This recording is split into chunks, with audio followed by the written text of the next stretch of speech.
গতকাল বিধানসভায় গুন্ডা দমন বিল পাশ হয়ে গেল। বিলের পক্ষে ভোট পড়ল 176টি, বিপক্ষে পড়ল 41টি এবং ভোটাভুটিতে বিরত থাকলেন 20 জন বিধায়ক। সম্পত্তি নষ্ট করলে এবার থেকে গ্রেফতার করা হবে, সম্পত্তি বাজেয়াপ্ত করা হবে অভিযুক্তদের, কাউকে ছাড়া হবে না। বিধানসভায় দাঁড়িয়ে কড়া বার্তা দিয়েছেন মুখ্যমন্ত্রী। বিধানসভায় গুন্ডা দমন সংক্রান্ত জোড়া বিল গতকাল পাশ হয়ে গেল। আইন শৃঙ্খলার গুরুতর অবনতি থেকে যদি হিংসাত্মক বিক্ষোভের আঁচ পান পুলিশ কর্মীরা, তাহলে ঘটনা ঘটার আগেই অভিযুক্তকে গ্রেফতার করার বিধানও কিন্তু এই বিলে রয়েছে। সরকারি এবং বেসরকারি সম্পত্তি নষ্টে গুন্ডাদের সম্পত্তি বাজেয়াপ্ত করার সংস্থান থাকছে।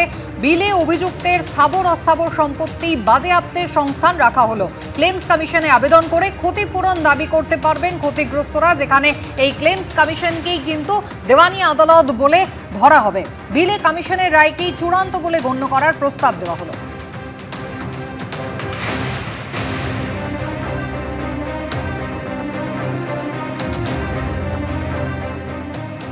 নতুন বিলে অশান্তিতে উস্কানি দিলেই গ্রেফতার, জেলে যাব বুক ফুলিয়ে ঘুরবো, আবার ভোট লুট করবে, এটা এখন আর চলবে না, হুঁশিয়ারি দিয়েছেন মুখ্যমন্ত্রী শুভেন্দু অধিকারী। আর কি বলেছেন তিনি, দেখুন।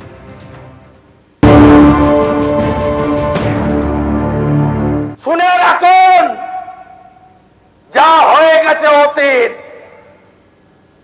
আর কিছু করতে দেব না। যদি করে এই আইনের কঠিন এবং কঠোর প্রয়োগ হবে। এই আইনে, আগের আইনে অনেক ফাঁক ফোকর ছিল, বর্তমান আইনে ফাঁক ফোকর রাখা হলো না এবং এই আইন কেবলমাত্র গুন্ডাদের ক্ষেত্রে প্রযোজ্য। সব সময় ভাবেন ধরে কিছুদিন রাখবে, বিচার প্রক্রিয়া শেষ হতে হতে ভোট হয়ে যাবে, উইটনেস মরে যাবে, সব এদিক ওদিক করে দেব। এই তো ছিল এতদিনের প্র্যাকটিস। এই প্র্যাকটিস করতে দেব না, বিচার দেব।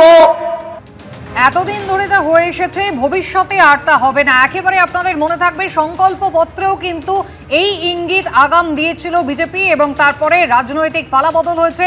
শুভেন্দু অধিকারী তিনি বারবার বলেছেন গুন্ডা দমন বিল আসবেই এবং গতকাল সেই বিল বিধানসভায় পাশ হয়ে গিয়েছে। গুন্ডাদের হুঁশিয়ারি যেমন দিয়েছেন, একই সঙ্গে বার্তা বিধানসভায় দাঁড়িয়ে তৃণমূল কংগ্রেসকেও দিয়েছেন শুভেন্দু অধিকারী।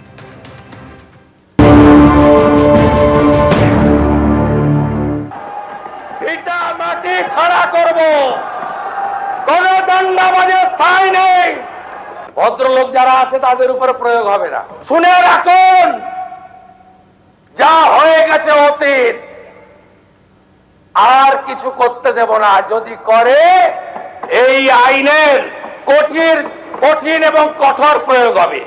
আর যে যার পাস রেকর্ড খারাপ থাকবে, যে দলেরই হোক, যে নেতাই হোক, 1 বছর প্রিভেন্টিং অ্যারেস্ট থাকবে। সুদ আদায় করব, 3 গুণ টাকা আদায় করব, ভিটা মাটি বেচে আদায় করব।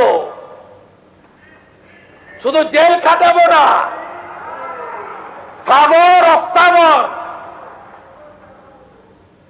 সব প্রপার্টি অ্যাটাচমেন্ট করব, খুব দ্রুত অকশন করব, আদায় করব। আর সবচেয়ে আতঙ্কের জায়গাটা আপনাদের হয়েছে কোথায় জানেন? প্রিভেন্টিং অ্যারেস্ট, তাই তো? 1 বছর পর্যন্ত কালীঘাট থানায় পুলিশ টেবিলের নিচে ঢুকেছিল। আপনি ভেবেছেন ওইটা আমার দায়িত্ব? পুলিশ কর্মীদের নিরাপত্তা দেওয়া। সরকারি বেসরকারি যাই ভাঙুন, 1 ইঞ্চি এগোতে দেব না। একদম নিশ্চিন্ত থাকুন। দাঙ্গা, বেআইনি সমাবেশ, হিংসাত্মক বিক্ষোভ, আইন শৃঙ্খলা ভঙ্গের অন্যান্য ঘটনায় সরকারি ও বেসরকারি সম্পত্তি সুরক্ষা নিশ্চিত করা রাষ্ট্রের একটি গুরুত্বপূর্ণ দায়িত্ব। এবিপি আনন্দ, এগিয়ে থাকে, এগিয়ে রাখে।